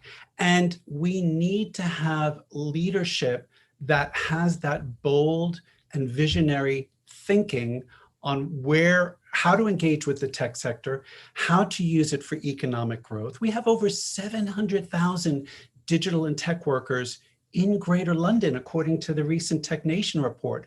We were at 300,000, 3 or 4 years ago. So the job growth itself is phenomenal. We've got tech unicorns listing on the London Stock Exchange, on the NASDAQ. The money flowing in from investors globally is dramatic. So tech and digital is really remaking the London scene, the London stage. And I don't think we heard the commensurate level of thinking and vision from our candidates today. And they had an opportunity to do that, and they didn't take that opportunity. Okay, now very briefly, Russ, that is crystal clear. What if you were casting your eye over the report card of Sadiq and, of course, the Chief Digital Officer over the last few years? Give us a sense of that, because you have been very supportive over the last few years. Let's not ignore that. No, and look, I have been very supportive of our mayor. He embraced our community right from day one. He's been very good on digital skills, and he spoke about that in his remarks today. I'm a huge fan of Theo Blackwell. I think that's been a very, very important and significant appointment of an outstanding Chief Digital Officer. And the work that Theo is doing on data for London, on setting up the London Office of Technology and Innovation, or LOTI as it's called, this is first-class stuff. And Theo has also done a great job connecting with other mayors and other leaders in cities around the world. So, look, maybe we didn't hear some of those words today that we should have, but I think there has been a good track record so far. Going forward, the mountain is getting bigger to climb, because we're now up there with all of these other major league hubs. And that's where I'd like to hear more from the mayor in terms of what role our sector can play to really help ensure that we remain on the stage as a world-leading tech hub, and let's hope that whether it's the mayor, the current mayor, or one of the other candidates who wins, that they really embrace the sector. Yeah. Now, speaking of global connections, just give us a glimpse of what's coming up from Tech London advocates, but also global tech advocates. What's in store? Sure. Well, thank you, Ali. But maybe before I do that, if I can just jump in and say a few more thank yous. Obviously, to all of the candidates for participating, to all of the speakers on the panel, and to everybody who watched us online. There's been stuff all over Twitter all afternoon, so really great to see that level of engagement. Want to thank Here East as our headline sponsor. Great to hear Gavin's message earlier today. They've been a tremendous supporter of Tech London Advocates right from day one. And for all of the delivery partners for London Tech Manifesto, Centre for London, Tech UK, London First, Plexel, all contributed to this. And as I said in my opening video, we started work on this 18 months ago, and we had to postpone things because the election's not until next month. I also want to take an opportunity to thank all of our TLA and GTA partners and sponsors who help make this possible through their generosity. That includes Shoesmiths, Credit Suisse, Pennington's Manchas Cooper, Hiscox, Russell Reynolds, Centi Group, KPMG, Interaction, HP, Lakestar, and Globalization Partners. So I hope I've got everybody on that list. And coming to your question about what's next, in the next few weeks, we are getting ready to launch a new online magazine called GTA Connects, or Global Tech Advocates Connects. This is a platform that will bring together all of our Global Tech Advocates communities, where we will share articles, we will share interviews from tech leaders around the world. And I'm really, really excited about this. We've got now over 11,000 Tech London advocates around the world. We've got 20,000 global tech advocates. So it's going to be a very important platform for us, and everybody will hear about it through their newsletter coming out fairly soon.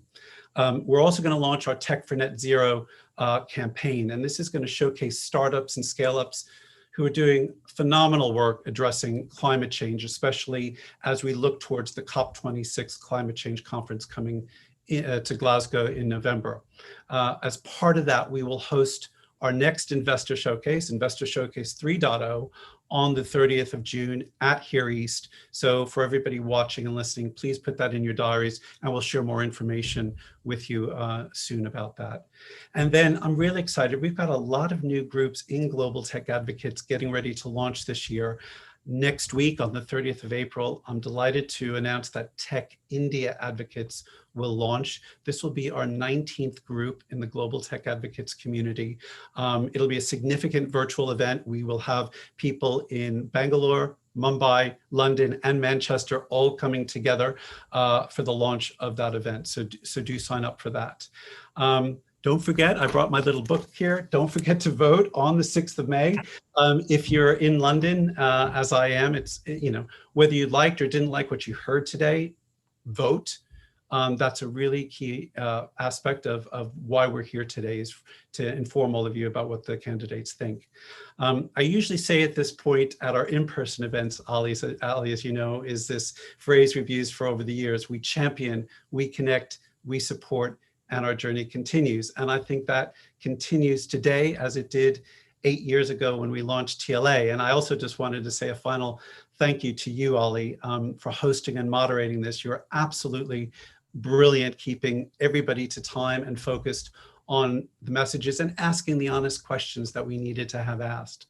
It was 8 years ago this very month that you joined me and about 75 other advocates to launch Tech London Advocates, and just look at where London Tech is today. So if I kind of think where we're going to be in the next 8 years, with the right leadership, both from the business community, from the investor community, and hopefully from both our mayoral candidates and our government, we're going to continue to be a world-leading tech hub and tech ecosystem. So thank you, my friend, for all that you do, and really back over to you. Thank you so much. Thank you, Russ. That means a lot. That's Russ Shaw, founder of the Tech London Advocates and Global Tech Advocates. Well, I think my conclusion from today is, if we're going to solve the problems worth solving, if we're going to have fruitful cross-sector collaborations, we have to be prepared to have robust conversations. And today has shown that front and center.